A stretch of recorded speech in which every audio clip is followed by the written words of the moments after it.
A rede provincial do Parque de Bombeiros, o pago do canon hidroeléctrico, as débedas históricas que vostede pretende cumplir nesta legislatura. Unha xa é realidade, a creación da UNED en Lugo, pero comezamos quizáis por a máis importante, a que a Deputación tiña co Concello de Chantada. O alcalde, antes de rematar o ano, anunciou as primeiras obras que pensan acometer coa axuda da Deputación. Que pasos van a dar? Obras que aprobamos no pasado pleno de orzamentos, o día 30. É dicir, non podemos ser creíbles se non cumplimos a nosa palabra. E a nosa palabra iba dirixida fundamentalmente a cumplir con Chantada e co resto dos concellos. En segundo lugar, a crear unha rede provincial de parques de extinción de incendios e a crear a UNED.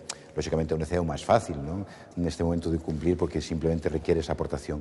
Pero as outras aportacións son importantes e nos van a vincular durante os próximos 3 anos a Diputación co resto dos concellos. Bueno, eu creo que as probas se ven aí, non? Xa podemos ver en días pasados que xa tiñamos comprado as máquinas que van a estar neses futuros 5 parques que se van a desenvolver en toda a provincia. Eu penso que a xente tonta non é, e esas cousas o valorará positivamente, e iso vai a redundar na nosa credibilidade e na credibilidade desta institución, que é o máis importante, sin lugar a dúbidas. O temporal que sorprendeu a provincia antes da chegada oficial deste inverno que estamos vivindo, a Deputación decidiu contratar a limpeza de neve e xeo as mesmas empresas que asignou a conservación integral da rede viaria provincial. Pero houbo respostas varias desde os concellos da provincia, desde algúns concellos cuestionouse o resultado desta decisión. Bueno, eu creo que en principio o que hai que valorar é que nevada e temporal de neve como este facía moitísimos anos que non se recordaba. Por lo tanto, estamos ante unha situación excepcional, non?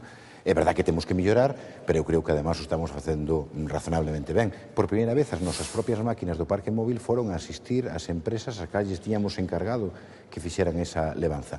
Eu creo que eso se pode mellorar de forma razonable, pero en todo caso a resposta que tuvemos foi moi boa, sin perjuicio de que en algún momento pudera haber situacións de tensión. Pero claro, con nevadas impresionantes como houve estes 2 fines de semana de principios de decembro, fai moitísimos anos que non se acorda. Eso significa pues, que temos que mellorar, pero non significa que fagamos as cousas mal, non? En todo caso, a responsabilidade da Diputación e das propias empresas que contratan a Diputación para dar un servicio vai estar sempre fiscalizada e vigilada pola Diputación, como así ten que ser.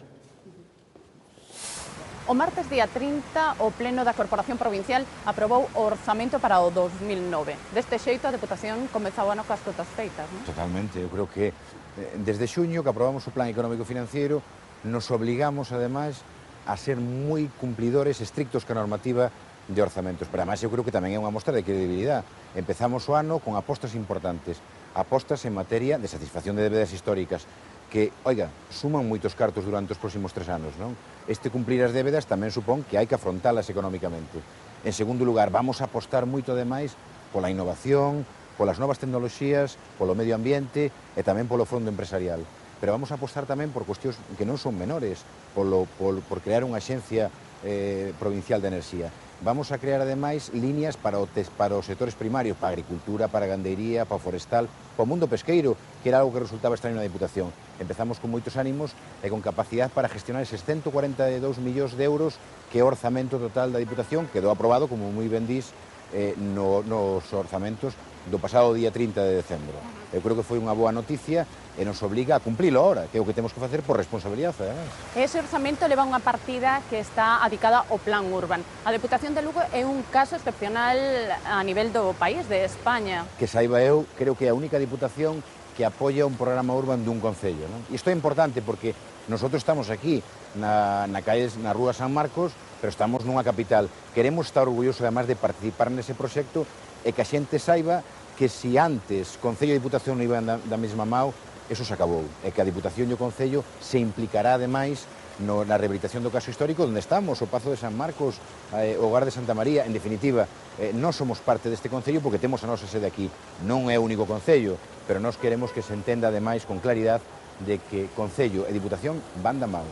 E temos que rematar, gustaríanos saber como pasou estas festas ou como as está a pasar o presidente da Deputación. Eu creo que en familia, que é onde hai que pasalas.